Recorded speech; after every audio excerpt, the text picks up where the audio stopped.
Welcome in everyone to a very special episode of American Joyride. I am joined today by BJ Ganem. He is a former Marine combat veteran, wounded in action, and now he is focused on wellness with other veterans and improving people's lives. And we could not be happier to have BJ here today. He also has some ties to Wisconsin, just like I do. So small world. BJ, thank you very much for being here. Hey, thanks for having me. So I just want to start right at the top. You found yourself in the Marine Corps. How did that happen? Well, I grew up in Savannah, Georgia, and I earned a Hope Scholarship. So that was the big thing tied to getting the lottery passed in Georgia, right? That they would provide more scholarships for kids to go to college. So I kept a B average and was able to get the Hope Scholarship, and I went to Georgia Southern University for 1 year until they politely asked me not to come back.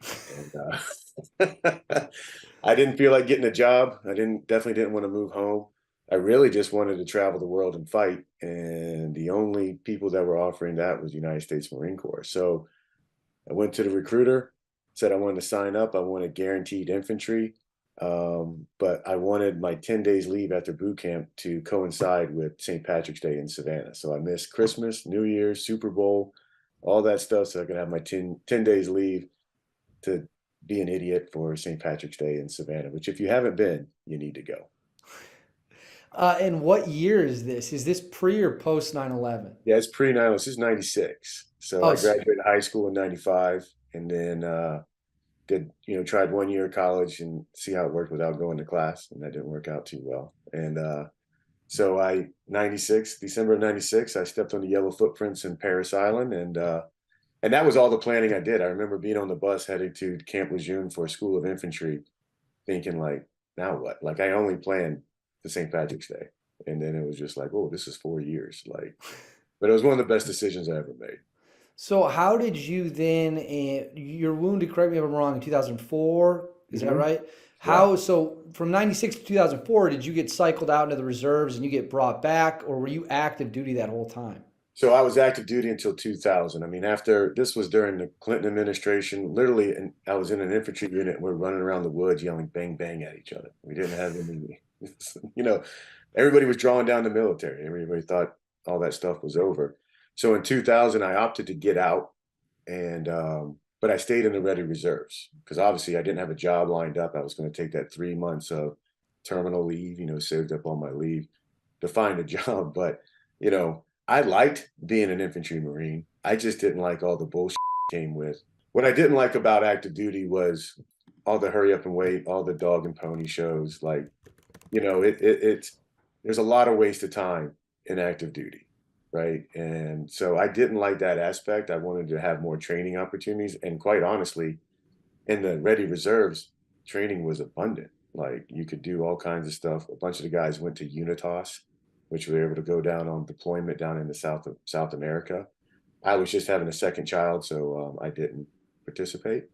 But that's how I stayed in, and I wanted to be able to have some income. And I initially got a job right out in Wisconsin, working for Nabisco. So I had moved to Wisconsin. My first wife was from there. I met her in DC when I was working in Quantico, and I went to Wisconsin because there was an infantry unit there, and if I was going to stay in the reserves, I wanted to be in infantry. Like in my opinion, I don't know why you'd sign up for the Marine Corps if you're not going to be in the infantry. Like, Well said. Well said. So I want to get into obviously you get wounded in action. That's in Iraq. But before we get into that specific thing, when you get deployed over there, were you excited? Were you nervous? Like, was it finally go time? Like, what emotions are going through your head now that you've been in for years and now we're going over there? right. It is. I mean, I want to be clear. Like, I'm not a warmonger. You know Right. what I mean? But if there's Yep. going to be a fight, I'm going to raise my hand and be a part of it. So my daughter was born premature, 10 days before 9, so September 1st, 2001. So she was only like 2.1 pounds. And so I was asleep on the hall of the ICU in Madison at St. Mary's. And they woke me up to say that a plane flew into the World Trade Center. And I was thinking like a Cessna, like a little plane. I Right. was like, what idiot didn't see the plane? Then I saw what was happening. literally calling the first sergeant and just being like, "Hey, are we going?" They're like, "Just calm down. We got to figure this stuff out." And so, yeah, it was very surreal, but at the same time, if this was going to be like, let it be me and let it be the Marines that I'm serving with, we were all pumped up to be at the forefront of what was going to happen. Now, I will tell you, being over there and serving in combat, I couldn't be more proud of the Marines that I served with. And when people ask me like the bravest thing I saw, it happened on November 8th when we lost Ramey, O'Donnell, and Warnes immediately to an IED attack. Cruckton and Simon were put on a medevac out of there, and Simon eventually died 9 months later back here in Wisconsin. But we were in a hasty 360, and there was pop shots coming in. There's civilians running all over the place, and then literally three of our really good friends just got annihilated. And none of these men that could have shot into that crowd, not a single one took a shot. The safety of those other people, the civilians that were caught in the middle, was more important than their anger, their revenge, all that stuff. So I think oftentimes that doesn't get communicated, especially in the regular media. But there was a lot of 18, 19, 20, hell, I was 25, or excuse me, 27 over there, that risked our lives not only for our way of life, I hate saying that sometimes, but more so for the people that were around us, because they didn't ask for this. Right. And the majority of the bad guys that we encountered were from Jordan, were from Iran, were from Syria. I mean, Yep. everybody that had a beef with the US came, and then majority of the Iraqis were just trying to get money for their family. And if I looked at it in being in their shoes as someone invaded America and they had disbanded me and my skill set was no longer a use to them, I would sell it to the highest bidder too. You know what I mean? So, and again, it's just a small portion, right? Because I was Right. only there for a few months before I get injured. I got injured on Thanksgiving night of 2004. So I didn't get to see everything. And I know there was some bad stuff happening, but you should be proud of, the Wisconsin unit, the Mad Ghost that they called us over there that, we did right. And I couldn't be more proud of the men that I served with. That's awesome. I mean, that is very profound to hear, very touching, and it is the level of restraint, and I'm sure due to the level of training, Right. that's incredible. I mean, the American military trains better than anyone else in the world, and anyone who disagrees with that, frankly, has no idea what they're talking about. Yeah. Right. I want to get into that Thanksgiving night Yeah. because that night is going to be the night that kind of sets you on this path that we now find yourself here today.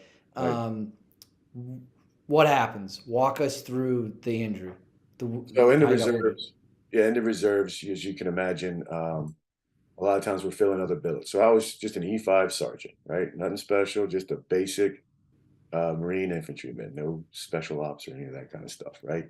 And for the 4 years leading up to when we deployed, I was filling the platoon commander role. But as we get to ILOC and we get these other things, we're picking up a staff sergeant, we're picking up a captain. So instead of bumping down my squad leaders, which were locked on and their squads were really good, I took on this position known as the guide, right? It's kind of a useless position outside of boot camp, right? But what I did there was I drove lead vehicle for every patrol that we did. So we always had a squad on patrol, a squad on rest, and a squad on security. And then we had our weapons attachment. So we lived underneath the bridge, similar to what you'd see on 9094, right? Back here in Wisconsin, underneath an overpass on a 4-lane hardball. So we lived underneath there and we would patrol out. We had about 25-mile circumference area of operations. And our job was to work with the villagers to gain intelligence to keep that main supply route of Tampa open and keep the IEDs off of it.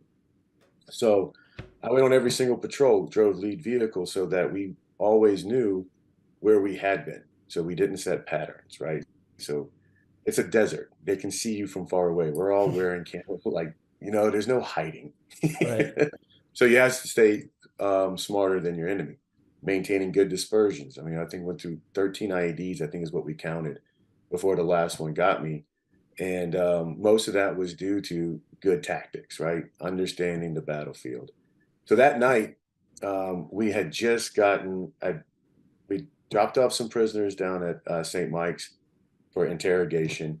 I was actually able to pick up some steaks to bring back. We had confiscated a grill from a quasi officer club, which really irritated me. So I stole their gear, their grill, and went back under the bridge, and we were just cooking up these steaks. We were actually using water bottle boxes and pallet wood for the fire because I forgot to steal charcoal. And cooking up some steaks. I was really fat and happy, and I was almost thinking about not going out. But I had this streak, so I decided to go with it. And what we would do was we would ghost these huge army convoys and wait for them to get attacked, and we'd peel off and do it, do our best to scare the bad guys away. But on that night, on the way back in, um, I ran through a tripwire. This is the first time we encountered a tripwire across the road that was tied to 3 Russian-made 155 artillery shells, and it went off right at my door. Killed my gunner, Ryan Contafio from Beaver Dam, instantly because the shrapnel went right over his neck protector and got him in the jugular, and there's no way to stop the bleeding. Small ambush afterwards, which prevented the helicopter from landing in, so we had to get trucked out. When I first was hurt, my right leg hurt worse because I had shrapnel in my right calf.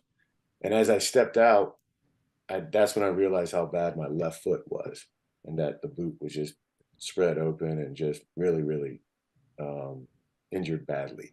So we had the soft vehicles at that time in 2004, but I had worked with the Motor T at Mamadia, and we'd gotten sandbags on the floor. We bolstered the sidewalls.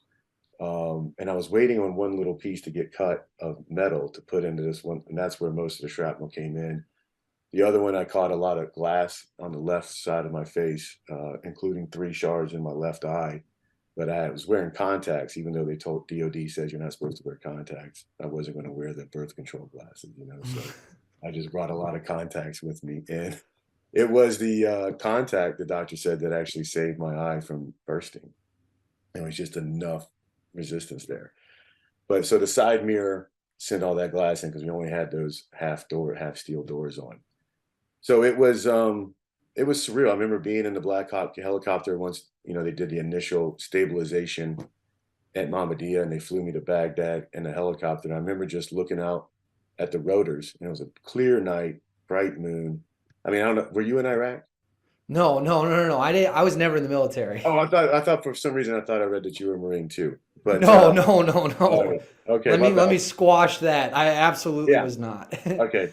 So I was just so in Iraq, like at nighttime, the clear nights were just amazing. You could see every single star. And then when the moon was out, I mean, you didn't hardly need NVGs. You could see in that desert for miles. And I remember just looking at through the rotors of that Black Hawk helicopter being like, I didn't plan for this, right?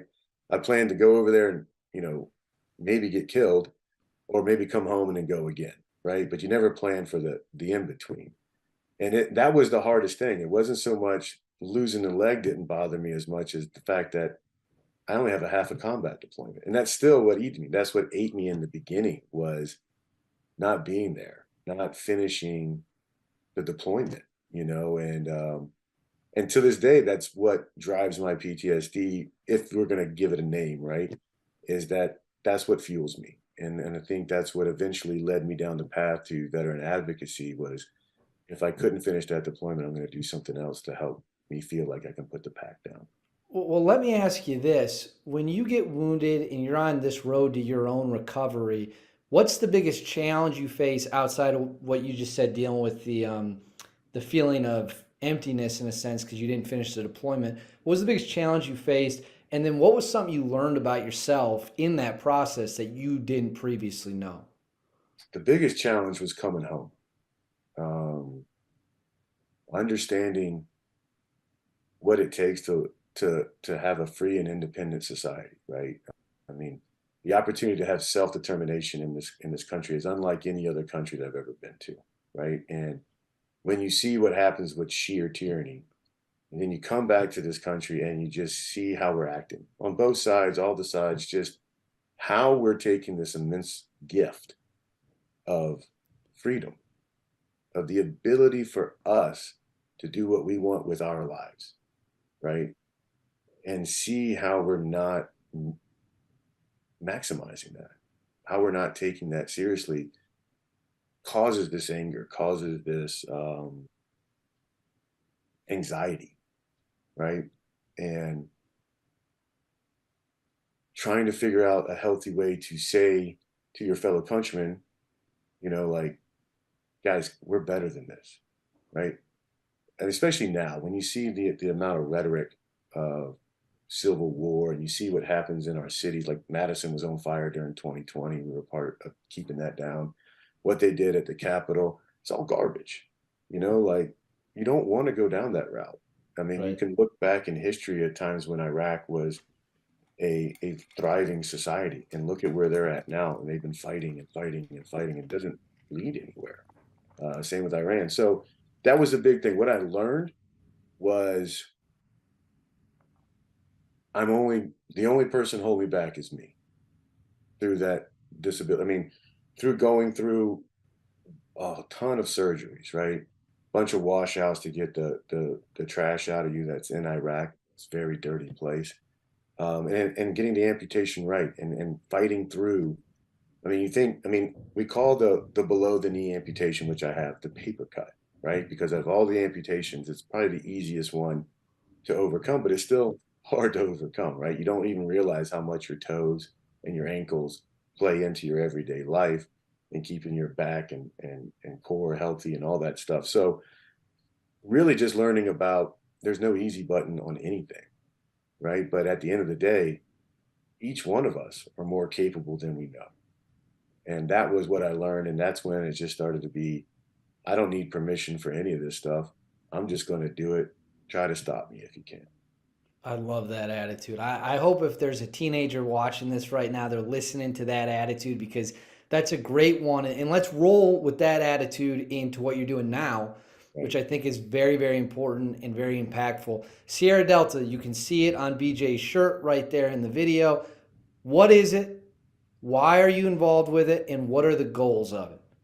So Sierra Delta is a nonprofit organization that I started in 2017. Um, Initially, I was working for the Simplify Fund, a phenomenal organization, one of the best in the game. And I was helping out this other organization in Nantucket called Holidays for Heroes. And I got to meet Bill Bishop and his family, who founded Blue Buffalo, the dog food company. It's #1 in the world. I'd been painted by President Bush by this time, and had spent a lot of time with President Bush. He calls me Belushi. At the time, I had shaggier hair, and I can be somewhat of a cut up. But and Tom McCann, which was who founded Holidays for Heroes, and also had a pet company. So the three of them, I was talking about dogs, and how when I was at my lowest point in 2006, just doing all the stereotypical veteran things, right? I was DUI, get in trouble with fighting, was going through a bad divorce, having to file bankruptcy, checked all the boxes, right? And it was after leaving jail from being arrested for a DUI that I seriously contemplated just checking out. It should have been me that died, not those guys. And at the time, I was living in an apartment, and I was getting my kids every other day or every other weekend too. And I had this old English bulldog that I bought on my very first convalescent leave from Walter Reed, because I'm a boy from Georgia. I was a diehard Bulldogs fan growing up. Served in the Marine Corps. That the mascot is the bulldog, right? So again, stereotypical, nothing special about me. I'm gonna go get a bulldog, right? One of the best choices. You can see his picture, and his urn is behind me. Named him Dozer. He was all head. He was 8 weeks old. I got him, just a bunch of wrinkles and head. And he, from the moment we were together, in the beginning, phantom pains were a nightmare for me. But it didn't matter if he was in a different room, wherever, he would know when they were happening, just instinctively, and come find his way to me and lay on my leg. And that was the best medicine. I took all kinds of different stuff from the VA. Nothing worked like Dozer. But in that dark moment, I could rationalize everybody else away. My family would be better off without me. My friends would be better off without me. Everybody except for this bulldog right here. I can actually show you. right? Let me get that thing. Oh So, man, look at that dog. right. So he has no special training, no special talent. I mean, the only talents he had was he could get slobber in places you thought were physically impossible to get slobber into, right? Clear a room with his fart. And he was gruff and mean and scared a lot of people, but he was my guy, right? And anybody that he knew he liked too. But if I checked out, he would end up in a shelter. Those type dogs are hard to adopt, and so he would end up being killed. So it was with that realization that all my gusto to end my own life just went away. And I looked myself dead in the mirror and made a deal with myself that no matter what life threw at me, I was going to continue to live a life on the good foot, right? Like just like that James Brown song, right? I got a funky job and I'm paying my bills on the good foot, right? And that was it. Like no matter if the carbon fiber and steel foot that science gave me was holding my weight or the flesh and blood foot that God gave me was holding my weight, I was going to live that life on the good foot and no longer was checking out an option, right? We were going to do this to the end. And that's when I started piecing everything back together. I say this is the moment in time where I pulled my own head out of my ass and I started figuring out how I was going to do that because that's what I realized that nobody else could do this for me. It has to be me. It has to start with me. And then if I was going to do it, I was going to do it in a way to where other veterans could learn from me. So I went on and got I was almost done with a bachelor's degree in business management and I quit and went and got a bachelor's degree in psychology and then got a master's degree from the University of Southern California in social work with an emphasis on military life. So when I was with President Bush, he told me, Belushi, I can give $5 million to any one of these dog organizations and it won't move the needle, right?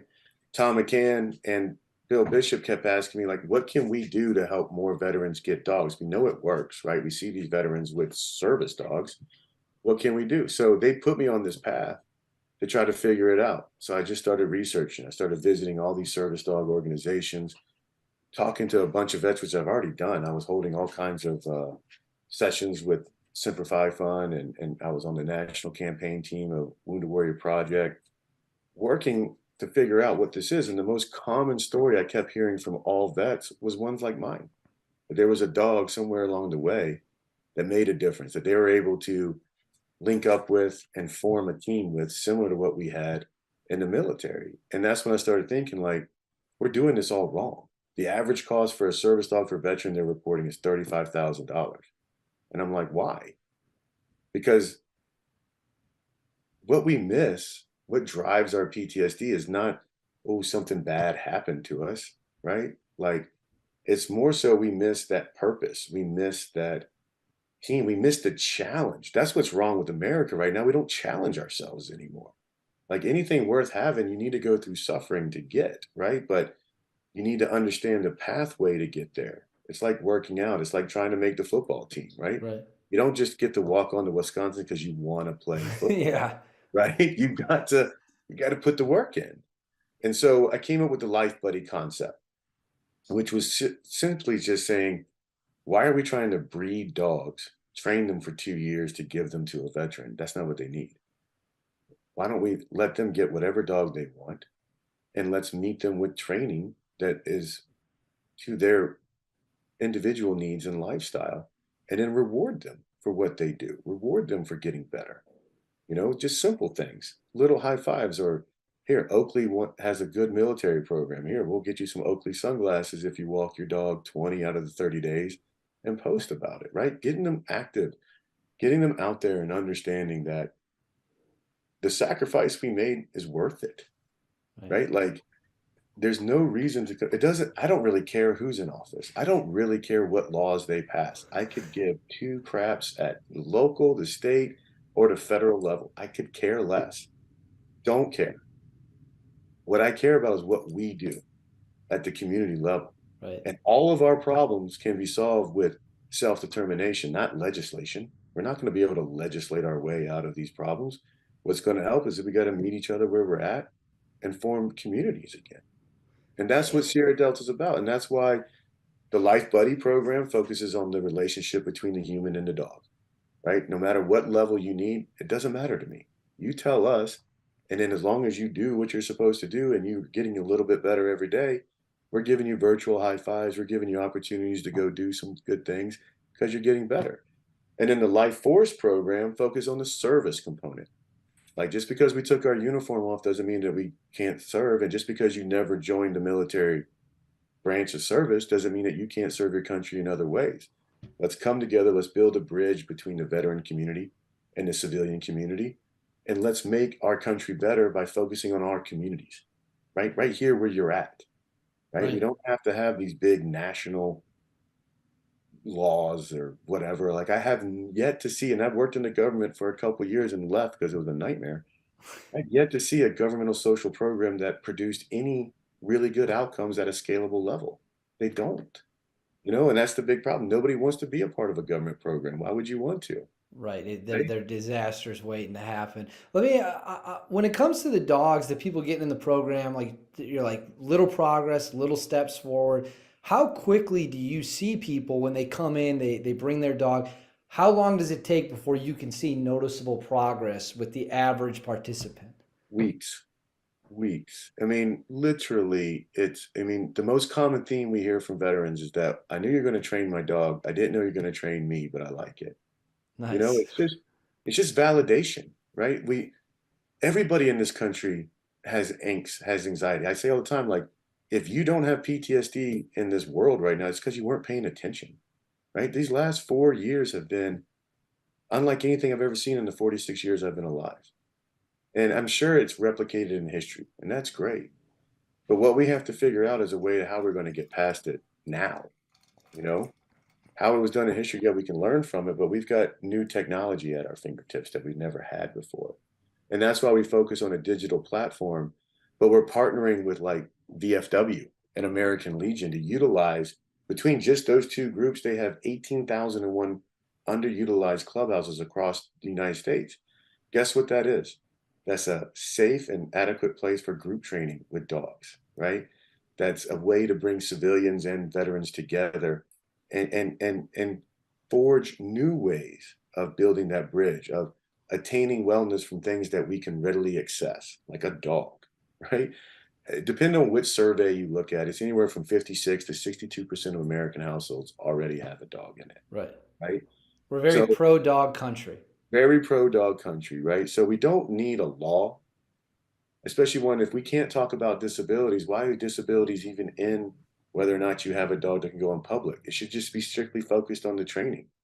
There's only three tests that matter in the dog world: canine good citizen, urban canine good citizen, and community canine good citizen. The community canine good citizen is the test for service dogs. So if you and your dog can pass that test, I don't really care why you need it.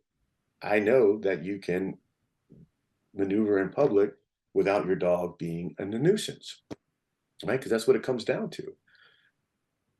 But at the same time, like I'll have veterans call me and say, BJ, they're not letting me and my service dog into this coffee shop. And the first thing I'll say is, hey, can you do me a favor? Can you back out and just see if there's any other coffee shops around before we make a civil rights issue out of this? You know, like, Yeah. I mean, because we do have foreigners that come here to be entrepreneurs and maybe they're not as dog friendly, right? But we have to be, we have to pick and choose our fights, right? Like, especially veterans, like I love being a veteran. Like when people thank me for my service, I don't really know what to say. I used to say you're worth it. I say okay, but and there's a part of me I feel sorry for everybody else that didn't serve. You guys are missing out, right? Like I know I'm missing a leg, but I'm bigger, better, stronger because of it, right? Like there's nothing that can offend me. Like I that's the love that. you know what I mean? Like there is absolutely nothing that can offend me. And that's what bothers me about where our veteran culture is heading. There seems to be a lot more entitlement. Like USMC stands for United States Marine Corps, but it also stands for you signed a mother contract, right? So I got into the Marine Corps because I wanted to travel the world and fight, right? I wanted to fight the bad guys. And that's what and I knew the inherent risk that came with it. And that's what I hope everybody else that signed up for the military took into consideration, along with the benefits. Those are great. I got my master's, from USC. I would not be able to afford that without my service to this country. So that's a great thank you, right? But veterans need to find a way back into society. And what we see that the VA is offering is what the government always offers. They're offering a way for you to be dependent, right? And so many of these veterans are getting on what's called individual unemployability, which means they either have a 70% rating or higher, and then they'll get paid at the 100% rate so long as they don't work or make more than $14,000 a year. And the only way to get those ratings, to get the mental health from the VA, is to say that you are broke and broken. That's not a healthy way to engage with somebody that you are saying that you want to make better, right? Because if all the carrots are for them to stay worse, like in order to have a PTSD rating, you got to drink a lot, do drugs, you got to not be able to hold down a job or stay in school or maintain a relationship. What? No, Yeah. let's reward these men and women for getting over the hump, right? Let's get out of this victimization celebration thing that we're in this country, that there's no glory in being a victim. I There's love that. glory in being a victor, right? Like bad things are going to happen to you. Like, spoiler alert, right? Life is hard, right? But it's not that you want to keep bad things happening to you. You want to do your best to have situational awareness and keep yourself out of certain situations, but you can't live in fear. And then you cannot completely break down just because one bad thing happened to you. Are you still breathing? Then you are still affected. Let's go. And that's what we're trying to do at Sierra Delta. We're trying to provide wellness, especially to our veteran community, through service to others and the love of dogs, right? And we're inviting the civilians to join us. Like, we're just rolling out a supporter membership program where veterans get into Sierra Delta for free. We have ID Me integrated into our website. We verify your service in 30 seconds.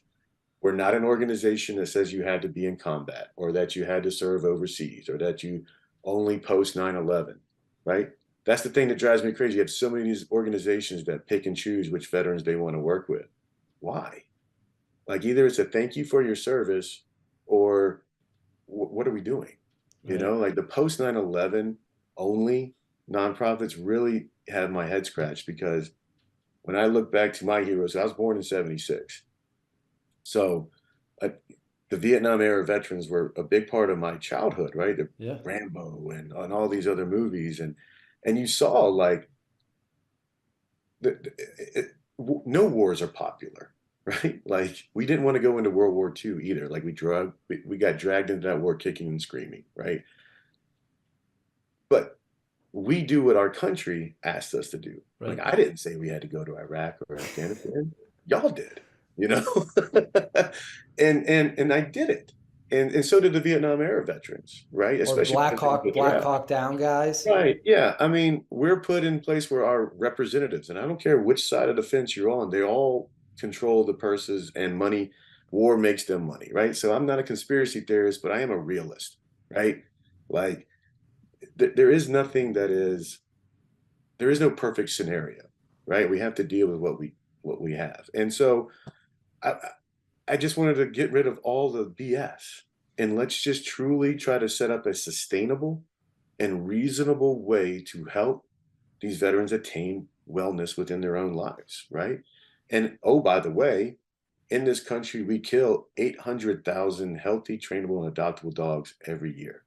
So here, veterans, I got a new mission for you. We're not going to be fighting terrorists, but we're going to be doing our best to try to adopt a dog from the shelter that would normally be killed, work with that dog in training with a training professional overseeing it with videos and healthy routines. But we were sent all over the world training people we couldn't communicate with. We got the United States taxpayer has spent billions of dollars having us be trained to be some of the best trainers and warriors that have ever walked this earth. So let's showcase it. Let's show what we can do. This country needs veteran leadership more now than ever, but it's not at Washington, D.C. It's not at any of your state capitals, because none of those places matter anymore, in my opinion. That ship has sailed. We've lost all trust. We need to start doing it at the community level. We The need to start local doing level, it with right? each other, right? The local level. And then it's just basic common sense stuff, right? The golden rule: treat others like you'd want to be treated yourself, and then let's solve these problems. I do. I know that you also helped out and did some work with the Boston bombing Yeah, victims.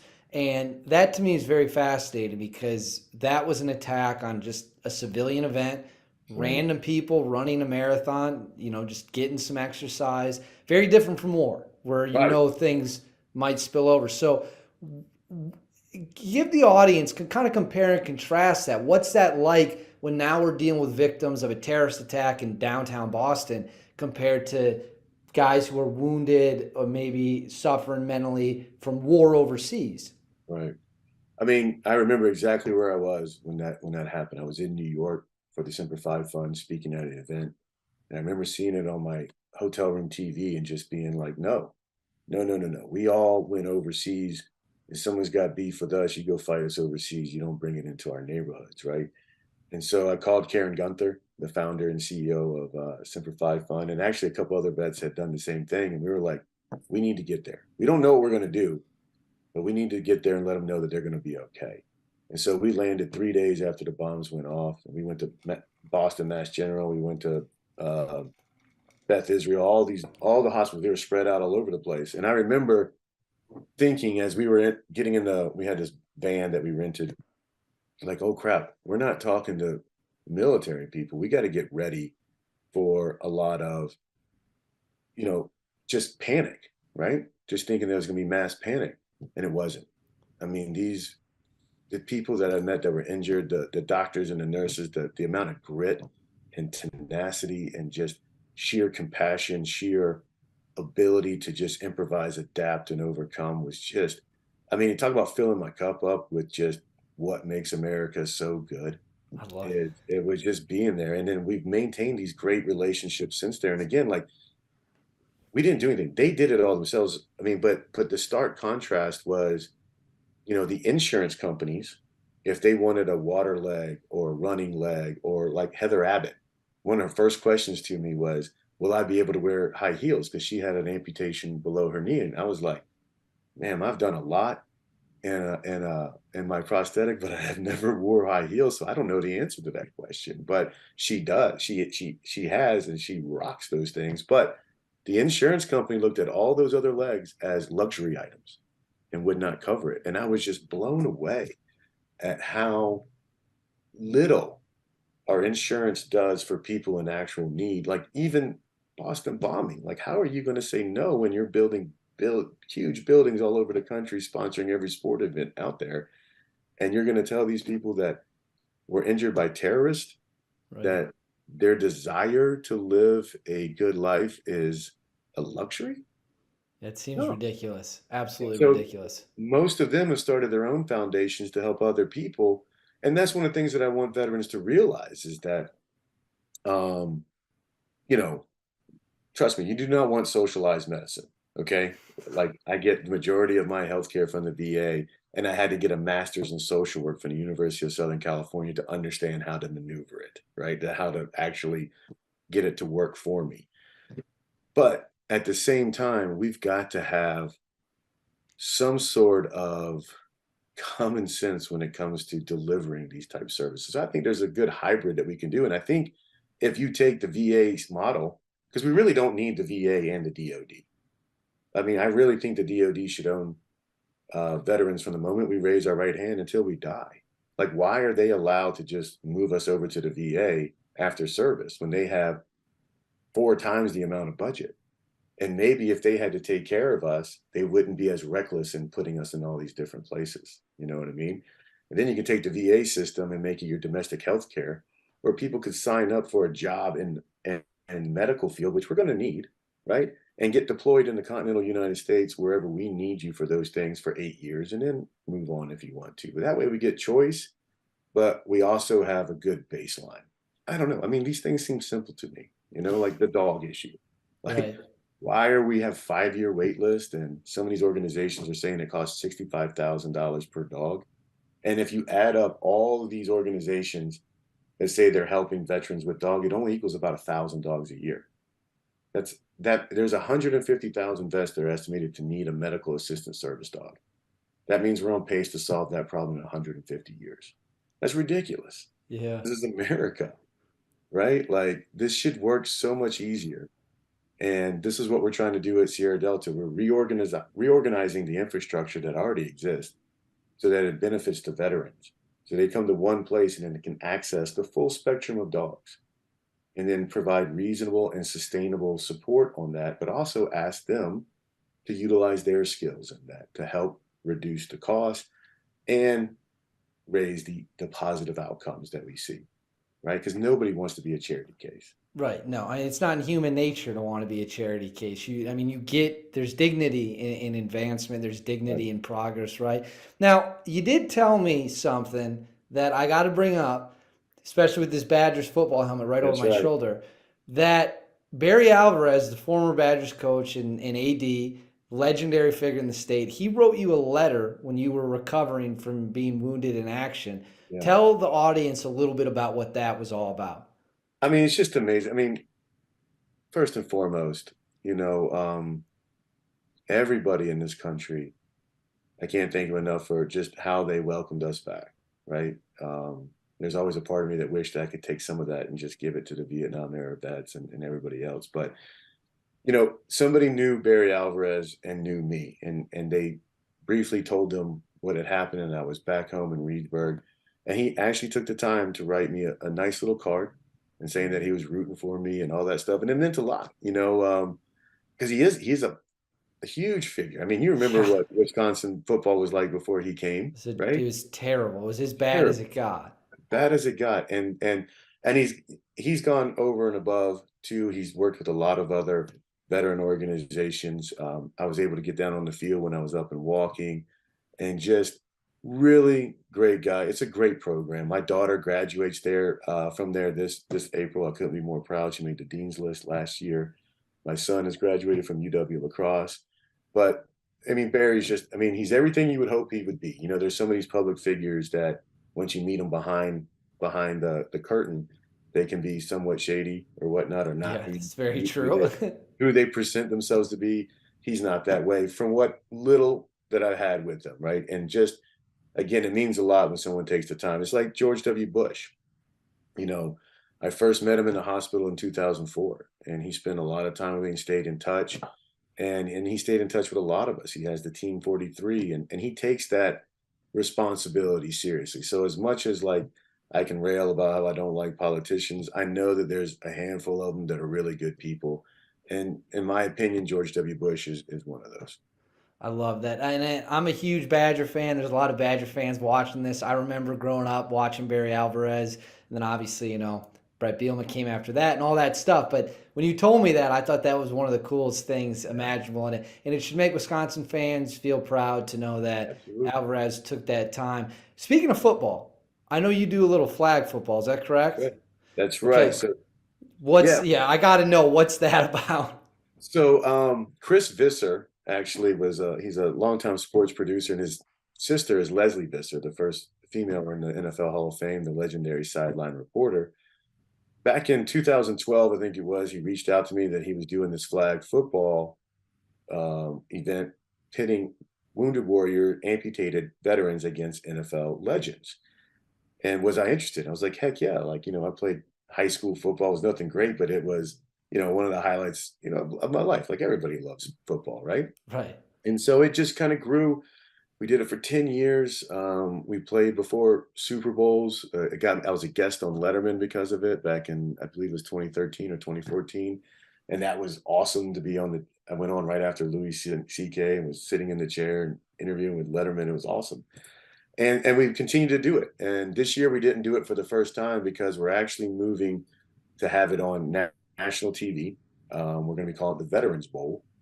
And the relationships that we built with these NFL players, they are the most like the military people that I've ever encountered, in that they have that same hole in them when they're done, right? And you never know when you're going to be done. Like the Right. average career in the NFL is like 3 years or something like that. Yeah, that's what it is. It's 3 Yeah. years. Yep. Yeah. And the majority of them don't make a ton of money.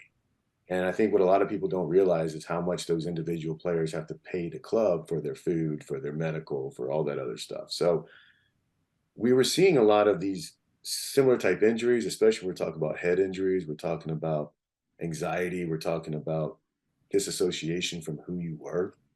And it really brought to light. I mean, Nate Boyer is a good friend of mine, and he has the Merging Vets and Players organization. And just being a part of that group too, and doing those workouts with professional athletes and military people, there's a synergy there. So we are working to make this a bigger televised production and bring a lot of awareness to both sides of the ball. That's why we're calling it Veterans Bowl. Love And that. hoping to encourage a lot more awareness into our brains and how we can protect them, how we can help them heal so that we can avoid a lot of the issues that come with brain damage. And from a guy that has enjoyed Saturdays and Sundays for as long as I can remember, I think these guys deserve it as much as we do. Like, they bring us a lot of joy. I know that the whole Kaepernick thing kind of sullied football for a little bit, but I think we got to get past that, and the majority of the men that I've met from the NFL and even women. So Jen Welter's a good friend of ours and a supporter. She's the first NFL female coach, Right. and she played a lot. So a lot of these females too, they understand their role, and they understand that they want to give back as well. And again, that's where we got to get to with our social programs, as a way for give and take, and not just always give or always take. And so that's what this Veterans Bowl is working towards. It's going to be in Vegas. So the first time the Super Bowl is in Vegas is going to be the first appearance of this Veterans Bowl, taking these relationships and all that we've learned for the past 10 years and having some fun with it. When you think about it, it's more like the Harlem Globetrotters, right? So the refs help us out, because obviously these guys are old and retired, but they're still world-class Yeah. athletes. And we're old and retired too, and we're but you'll be amazed at what you see. We have Mike Smith, that's super fast. He only has one arm. And Kenny Mayne, who always plays, and he always, like, there's guys out there making one-arm catches because they have no choice, Right. So it's a lot of fun, and it's another great way to try to, I don't like the pity worship that's happening around veterans in this country. Like, stop. Like, we're still the badasses that we said we were, and we want back into the society that we have sacrificed so much for. But we're not going to go into this victimization type mentality. We're not going to take on this woke culture, right? We're going to push back a little bit, but with respect, just like we did in 2020. There was a bunch of protests after the George Floyd killing, and they were marking up the museum here in Madison, the Veterans Museum, Down by the Capitol, down by the state and right capitol. by the Capitol. Yeah, Best museum in the state of Wisconsin. so great, right? So it was getting vandalized every day, and the Wisconsin Department of Veterans Affairs wasn't going to do anything. I met with them. They flat out told me they were not going to do anything about it. So what we did was, a bunch of veterans, we showed up every morning about 5:30 in the morning and just painted over it, cleaned it up. It was clean before everybody came to work. And we just kept going on Facebook Live saying, hey, we want to talk. We're not here to fight, but we're not going to stand for this. You're not marking up this museum. And eventually they came and talked to us, and we sat down, we had a conversation. At first they were mad that, we were covering up their artist's work. And we're like, hey man, we're not here to argue that. This is our place. Right. And the stories that are in there are important to us, and we don't want you painting on it. And we're not going to fight you over it. But you're saying it takes you 8 hours to paint it. It takes us 12 minutes to clean it up. So we can go all day. They eventually they eventually came around to see that, hey, we're not your enemy, right? I'm not trying to quell your free speech at all, or any beef. And there's a lot of what you say that I agree with. There's a lot that I don't agree with, and I'm willing to work through that. But we're not marking up this museum, right? Right. And eventually they came around to our way of thinking, and then they were the ones protecting it. And again, those are the things that we need to do in this country. That's what makes free speech so important, right? We cannot just legislate that you can't say this. No, you need to maintain respect. You need to maintain, we need to bring back the ability to debate, to Right. to talk about things, to write. Let's spend some more time write. Like, Twitter is making us crazy because you can only do so many things, right? I think it's a very important function, but I think we need to get back and spend some more time on issues before we start formalizing our opinions. I agree with you. I agree with you 100%. And look, you won't find a bigger free speech proponent than who's sitting on the other side Damn of this right. interview. Sounds like you're the exact same I way. am the America exact needs same more way. of that. All right, final question. I always enjoy asking this to veterans. When you look back, I think you said you were 46 years old. When you look back at the last few decades, what's the one thing that when you close your eyes at night, you just think to yourself, man, I am so proud of this one thing? Wow. I mean, if I'm looking at where I close my eyes at night, it's my kids. I have Perfect four answer. kids, and I've always been a punk kid myself, right? Refused to kind of grow up sometimes. And I was worried. I remember when I first became a father, like, am I going to be able to do this? Like, I hope they're not going to just learn all the bad stuff. But they have been phenomenal human beings. I couldn't be more proud of them. I have a 23-year-old, a 21-year-old, and a 9 and 7, and out of everything I've done in my life, that's what I'm most proud of. Out of some of the things that have happened, being a part of President Bush's Portraits of Courage, having my portrait painted, having him tell my story, it's unlike it's surreal, right? Like he's the 43rd president that has Yeah. ever existed, and he's the only one that took time to try to articulate normal people like us story in a way that I thought was just magical. So, those are it, along with a long list of other things. I tell very constantly, I'm the luckiest man I know. I'm so grateful for all the people in my life and all the things that I'm able to do.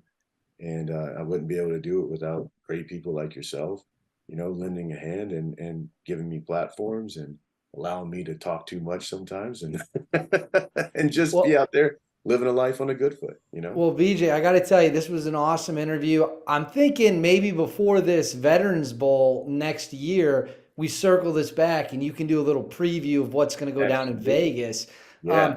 But hey, I thank you very much. You are welcome back on this show at any point in time. You've been an outstanding guest. It's great to see a fellow guy, even though you're not originally from Wisconsin, a Sure. Wisconsinite now, Right. first one ever, or not one of the very few on the show. So this has been awesome. Thank you very much. Hey, man, thanks for having me. Yeah, I've been here for 23 years, so I guess I am pretty much a Wisconsinite by this You time. are.